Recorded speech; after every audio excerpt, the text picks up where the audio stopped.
Friends, welcome to my channel. Uttara Karnataka recipe ನೋಡಕತ್ತಂತ ಎಲ್ಲ ನನ್ನ ಅಕ್ಕ ತಂಗಿಯರಿಗೂ ನಿಮ್ಮ ಮನೆ ಮಗಳಾದ ಲಕ್ಷ್ಮಿ ಆರ್ ಮಾಡುವ ನಮಸ್ಕಾರಗಳು. ಫ್ರೆಂಡ್ಸ್, ಇವತ್ತಿನ ರೆಸಿಪಿ ಏನು ತೊಗೊಂಬಂದಿನಂದ್ರೆ ಬೆಂಡೆಕಾಯಿ ಗ್ರೇವಿ ಹೇಗೆ ಮಾಡೋದಂತ ಹೇಳ್ಕೊಡ್ತೀನಿ, ನೋಡ್ಕೊಂಬನ್ನಿ.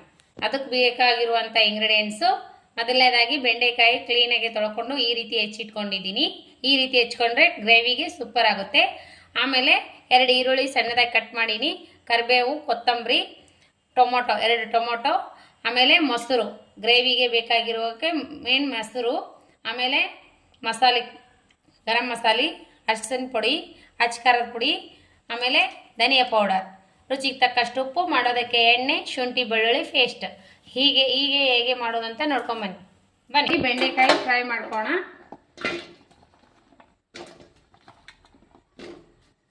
ನಿಮ್ಮ ಕ್ವಾಂಟಿಟಿ ಎಷ್ಟು ಬೇಕೋ ಅಷ್ಟು ನೋಡಿಬಿಟ್ಟು ಮಾಡ್ಕೋಬೋದು. ಜಾಸ್ತಿ ಆದರೂ ಮಾಡ್ಬೋದು, ಕಮ್ಮಿ ಆದರೂ ಮಾಡ್ಬೋದು.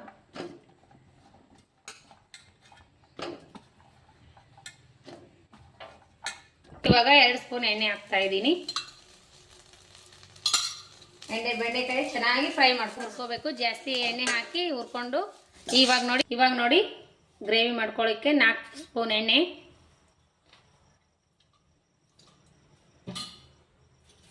ಜೀರಿಗೆ, ಸಾಸಿವೆ,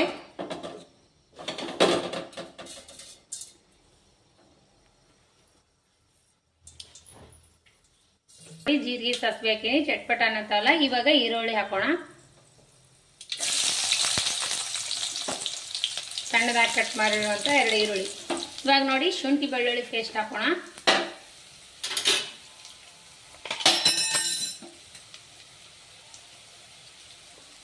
ಇಷ್ಟು ಶುಂಠಿ ಬೆಳ್ಳುಳ್ಳಿ ಪೇಸ್ಟ್ ಹಾಕೋಣ.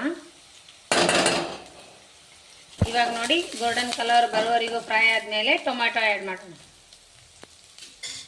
2 ಚಿಕ್ಕದಾಗಿರುವ ಟೊಮೊಟೊ.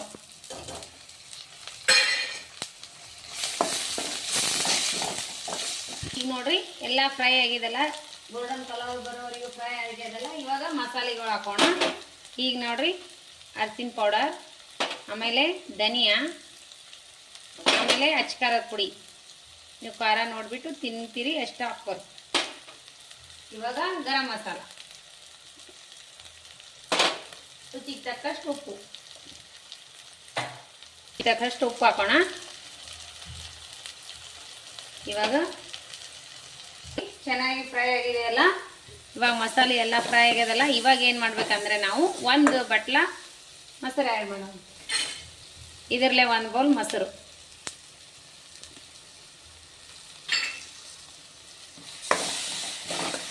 ಮೊಸರು ಹಾಕ್ಬಿಟ್ಟು ನಾವು ಬೆಂಡೆಕಾಯಿ ಹಾಕೋಣ.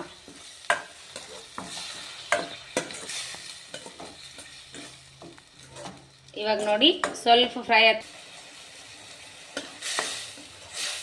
ಈಗ ನೋಡಿ ಬೆಂಡೆಕಾಯಿ ಹಾಕೋಣ. ಫ್ರೈ ಮಾಡಿರುವಂಥ ಬೆಂಡೆಕಾಯಿ ಆ್ಯಡ್ ಮಾಡೋಣ.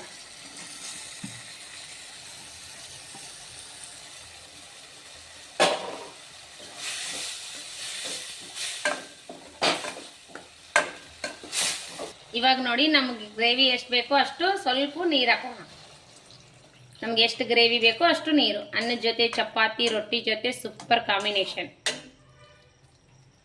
ಸೊ ಗ್ರೇವಿ ರೆಡಿ ಆಗ್ತದ್ರಾಗೆ ಸ್ವಲ್ಪ ಕೊತ್ತಂಬರಿ ಆ್ಯಡ್ ಮಾಡಿ ಸ್ವಲ್ಪ ಮೇಲ್ಗಡೆ ಮುಚ್ಚೋಣ. ಅಷ್ಟರಲ್ಲೇ ನಾವು ಚಪಾತಿ ರೆಡಿ ಬಂದಿದೆ. 2 ರಿಂದ 3 ನಿಮಿಷ ಬೇಯಿಸ್ಕೊಂಡಿನಿ. ಸೂಪರ್ ಬಂದಿದೆ. ಈಗ ನಾವು ಸರ್ವ್ ಮಾಡೋಣ.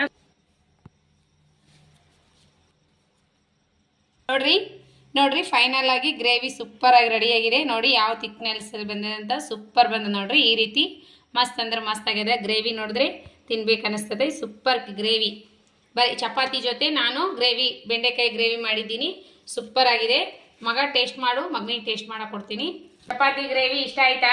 ಸೂಪರ್ ಆಗ್ಯದ ನೋಡ್ರಿ. ಮಕ್ಕಳಿಗೆ ತುಂಬಾನೇ ಇಷ್ಟ ಆಗ್ಯದ ಬೆಂಡೆಕಾಯಿ ಗ್ರೇವಿ. ನೀವು ಒಂದ್ಸರಿ ಮಾಡ್ಕೊಂಡು ಊಟ ಮಾಡ್ರಿ.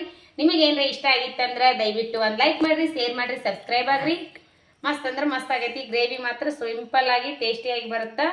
ಮಸ್ತ್ ಅಂದ್ರೆ ಮಸ್ತ್ ಆಗ್ಯದ್ರಿ. ನಾವು ಟೇಸ್ಟ್ ಮಾಡೋಣ ಬನ್ನಿ. ಚಪಾತಿ ಗ್ರೇವಿ ಸೂಪರ್ ಆಗ್ಯದ. ಮಕ್ಕಳಿಗೆ ತುಂಬಾನೇ ಇಷ್ಟ ಆಗ್ಯದ. ಬಿಸಿ ಚಪಾತಿ ಜೊತೆ, ಅನ್ನದ ಜೊತೆ, ರೊಟ್ಟಿ ಜೊತೆನೂ ತಿನ್ಬೋದು. ಚಪಾತಿ ಜೊತೆ ಸೂಪರ್ ಬರ್ತದೆ. ಬನ್ನಿ ಟೇಸ್ಟ್ ಮಾಡೋಣ ಅಂತ. ಸೂಪರ್ ರೆಸ್ಟೋರೆಂಟ್ ಶೈಲಿಯಲ್ಲಿ ಸೂಪರ್ ಆಗಿ ಸಿಂಪಲ್ ಆಗಿದ್ರು ನೋಡೋಕೆ ಅಷ್ಟೇ ಟೇಸ್ಟಿಯಾಗಿ ಬಂದದ. ಗ್ರೇವಿ ಮಾತ್ರ ಸೂಪರ್ ಅಂದ್ರೆ ಸೂಪರ್ ಆಗ್ಯದ್ರಿ. ಮಾಡಿಕೊಡ್ರಿ ಈ ರೀತಿ. ನಿಮ್ಮ ಮನೆ ಒಳಗಂತೂ ತಟ್ಟೆ ಖಾಲಿ ಮಾಡೋದಂತೂ ಗ್ಯಾರಂಟಿ. ಸೂಪರ್ ಆಗಿ ಬಂದದ. ನಿಜವಾಗ್ಲೂ ಮಸ್ತಾಗಿದೆ. ಈ ರೀತಿ ಒಂದ್ಸರಿ ಟ್ರೈ ಮಾಡಿರಲಿಲ್ಲ ಅಂದ್ರೆ ಇಷ್ಟ ಆಗಿತ್ತಂದ್ರೆ ನಿಮ್ಮ ಅನಿಸಿಕೆ ಅಭಿಪ್ರಾಯಗಳನ್ನು ಕಮೆಂಟ್ ಬಾಕ್ಸ್ನಲ್ಲಿ ತಿಳಿಸಿ. ದಯವಿಟ್ಟು ಒಂದು ಲೈಕ್ ಕೊಟ್ಟು ನೋಡ್ರಿ. ನಿಮಗೆ ರೆಸಿಪಿ ಇಷ್ಟ ಆಗಿತ್ತಂದ್ರೆ ಲೈಕ್ ಕೊಡ್ರಿ. ಇನ್ನು ಯಾರೆಲ್ಲ ಸಬ್ಸ್ಕ್ರೈಬ್ ಆಗಿಲ್ಲ ಪಕ್ಕದಲ್ಲಿರೋ ಹಾಲನ್ನು ಬೆಲ್ ಬಟನ್ ಪ್ರೆಸ್ ಮಾಡಿರಿ. ನೀವು ಸಬ್ಸ್ಕ್ರೈಬ್ ಆಗ್ತೀರಿ. ನಾ ಹಾಕುವಂಥ ರೆಸಿಪಿಗಳು ನೋಟಿಫಿಕೇಶನ್ ಸಿಗ್ತದೆ, ನೀವು ತಕ್ಷಣವೇ ನೋಡ್ಬೋದು.